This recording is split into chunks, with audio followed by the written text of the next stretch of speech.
రాజ్యాంగకర్త doctor BR Ambedkar గారి వర్ధంతిని పురస్కరించుకొని ఆంధ్ర రాష్ట్రం అంతటా జర్నలిస్ట్ అసోసియేషన్ ఆఫ్ యూట్యూబర్స్ ఆధ్వర్యంలో యూట్యూబ్ న్యూస్ ఛానల్ నిర్వహిస్తున్న వర్కింగ్ జర్నలిస్టులు అందరూ కూడా ఈరోజు ఘన నివాళులు అర్పించడం జరిగింది. ఈ శుభ సందర్భంగా ప్రభుత్వానికి ప్రజలకు మధ్య వారధిగా ఉంటున్న ఫోర్త్ పిల్లర్గా రాజ్యాంగమే మనకు సర్వ హక్కులు కల్పించినటువంటి డాక్టర్ బిఆర్ అంబేద్కర్ గారిని ఒకసారి అందరూ స్మరించుకుంటూ ఆయన ఫోర్త్ పిల్లర్ అయినటువంటి మీడియాకు ఇచ్చిన స్వాతంత్ర్యాన్ని మన హక్కులను ఒకసారి గుర్తు చేసుకుందాం అనేదే ఈ ప్రెస్ మీట్ యొక్క ముఖ్య ఉద్దేశం.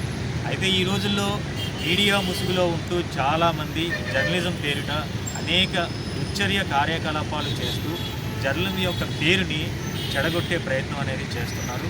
ఇది రాష్ట్ర వ్యాప్తంగా అందరూ చూస్తున్నారు. ఎన్నో అధికారికంగా అధికారులు కానీ, న్యాయ వ్యవస్థ కానీ, పోలీసు వ్యవస్థ కానీ ఎన్ని మొట్టికాయలు వేస్తున్నా సరే ఇది తగ్గుముఖం పట్టడం లేదు. హైకోర్టు కూడా తీర్పిచ్చిందని ఈ రోజుల్లో social media, print media, electronic మీడియాలో వివిధ రకాల న్యూస్లు అన్నీ కూడా ఎటువంటి ఆధారాలు లేకుండా చక్కెర్లు పడుతున్నాయి. ఇవన్నీ నిరాధారాలు, కానీ వాస్తవం అయితే అందులో లేకపోలేదు. చాలామంది ఫేక్ జర్నలిస్టులుగా చలామణి అవుతూ జర్నలిజం యొక్క విలువల్ని తగ్గించే విధంగా చాలా ముందుకు వెళ్తున్నారు. అటువంటి వాళ్ళను ప్రింట్ మీడియాకి సంబంధించిన యూనియన్లు కావచ్చు, ఎలక్ట్రానిక్ మీడియాకి సంబంధించిన యూనియన్లు కావచ్చు, ఆంధ్ర రాష్ట్రం అంతటా వర్కింగ్ జర్నలిస్టులు యూట్యూబ్ న్యూస్ ఛానల్ నిర్వహిస్తున్న వాళ్ళందరికీ రిజిస్టర్ చేయించుకున్న మా జర్నలిస్ట్ అసోసియేషన్ ఆఫ్ యూట్యూబర్స్ జై సంఘం కావచ్చు ఉక్కుపాదం తొక్కుతుందని ఇందు మూలంగా అందరికీ నేను తెలియజేస్తున్నాను. అటువంటి వారు ఎవరున్నా సరే వాళ్ళందరినీ మేము బహిర్ముఖంగా రాజకీయ నాయకులకు, పోలీస్ అధికారులకు కూడా తెలియజేసే విధంగా ముందడుగు వేస్తాము. దయచేసి జర్నలిజం పేరు చెప్పుకొని ఇతరాత్ర పనులను చేస్తూ ఫోర్త్ పిల్లర్కు ఉన్నటువంటి విలువల్ని తగ్గించవచ్చు. అస్సలు తగ్గించే ప్రయత్నం ఎవరు కూడా చేయకండి. మనకంటూ రాజ్యాంగంలో అత్యంత ముఖ్యమైన స్థానాన్ని కల్పిస్తూ ఫోర్త్ పిల్లర్గా మనకి గౌరవం అనేది ఇవ్వడం జరిగింది. అటువంటి జర్నలిస్టులు అందరూ కూడా ఎవరైతే తన కలంతో కానీ, తన గలంతో కానీ ప్రజల కష్టసుఖాలను ప్రభుత్వ రాజకీయ అధికారుల దృష్టికి తీసుకువెళ్తూ ప్రభుత్వ సంక్షేమ పథకాలు, వైఫల్యాలు, రాజకీయ అధికారుల కార్యకలాపాలు, ప్రజలకు చేసే ప్రతి కార్యక్రమాన్ని కూడా అందరికీ తెలియజేసే వారధిగా ఉన్న వాళ్ళే వర్కింగ్ జర్నలిస్టులు.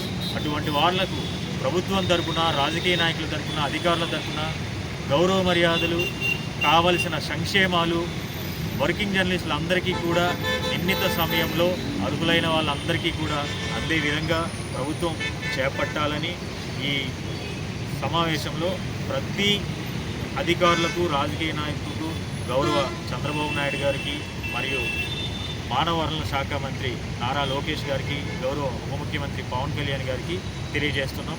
అతి త్వరలో రాష్ట్ర వ్యాప్తంగా యూట్యూబ్ న్యూస్ ఛానల్ని నిర్వహిస్తూ రాష్ట్ర వ్యాప్తంగా రిజిస్టర్ చేసుకున్న వర్కింగ్ జర్నలిస్టులు ఎవరైతే ఉన్నారో వీళ్ళు ఎంతమంది ఉన్నారు, ఎటువంటి కార్యకలాపాలు చేస్తే మన దేశానికి చాలా ఉపయోగపడుతున్నాయి, భవిష్యత్తులో ఉపయోగపడతాయి కూడా. మనకి ఇక కావాలంటే అంబేద్కర్ రాజ్యాంగం రాసిన ఆ రాజ్యాంగం ప్రకారంగా ప్రతి దళితులు అవ్వచ్చు, ఎస్సీ, ఎస్టీ, బీసీ, మైనార్టీలు కూడా అవ్వచ్చు న్యాయం జరిగింది. మరి ముఖ్యంగా నేను చెప్పదలుచుకున్నది ఏంటంటే మన వీడియో సోదరులందరికీ కూడా ప్రతి ఒక్కరు కూడా చాలా కష్టపడుతూ ఏ సమస్య వచ్చినా సరే రిస్క్ తీసుకొని ముందుకెళ్ళి న్యాయాన్ని ముందుకు తీసుకొచ్చి ప్రజలకు చూపిస్తున్నారు. అలాంటి వీడియో వారి మిత్రులకి ప్రతి ఒక్కరూ సహకరించండి. సహకరిస్తూ మీరేం చేస్తున్నారంటే ఆ వీడియో మిత్రులకి ఏ ఇబ్బంది వచ్చినా సరే పై అధికారుల నుంచి కింద వరకు కూడా వాళ్ళకి చేసిన సహాయానికి, వాళ్ళు చేసిన రిస్క్ చేస్తూ వాళ్ళ ప్రజలకి చిన్న సమస్య వచ్చిందంటే ఎవరైతే అవనివ్వండి అది ప్రజల్లోకి తీసుకెళ్ళి ప్రజలకు న్యాయం చేయాలని వీడియో వాళ్ళు వస్తుంటే వాళ్ళకి చాలా అన్యాయం జరుగుతుంది. కొంతమంది పెద్దవాళ్ళు కూడా వాళ్ళకి ఏ ఉపాధి కల్పించట్లేదు. దయచేసి వీడియో వాళ్ళకి కూడా ముందుకు వచ్చి వాళ్ళు సహకరిస్తే భవిష్యత్తులో వాళ్ళకి కూడా ముందుకు వచ్చి ఇంకా మంచి పనులు చేస్తూ, అలాగే వాళ్ళకి గృహం లేని గృహ పథకాలు ఇస్తానని అంటున్నారు. వాళ్ళు నిలువని నేడ లేకుండా చాలామంది ఉన్నారు. వాళ్ళకి కూడా నేడిచ్చి ఒక గుర్తింపు తీసుకొస్తే మన భవిష్యత్తులో భారతదేశంలో ఎక్కడ ఏ సమస్య ఉన్నా సరే ప్రజలు తెలియపరిచేది ఆ వీడియో మిత్రులే. దయచేసి వీడియో మిత్రులతో సహకరించి మీరంతా కూడా వాళ్ళు అన్నదమ్ముల్లో కలుపుకొని చేసుకొని ముందుకెళ్తారని ఆశిస్తూ నాకు ఈ అవకాశం ఇచ్చిన వీడియో మిత్రులందరికీ కూడా పేరు పేరున ధన్యవాదాలు తెలియజేస్తూ జై భీమ్, జై బుద్ధ, జై భారత్. జై భీమ్, జై భీమ్, జై భీమ్. థ్యాంక్స్ అండి.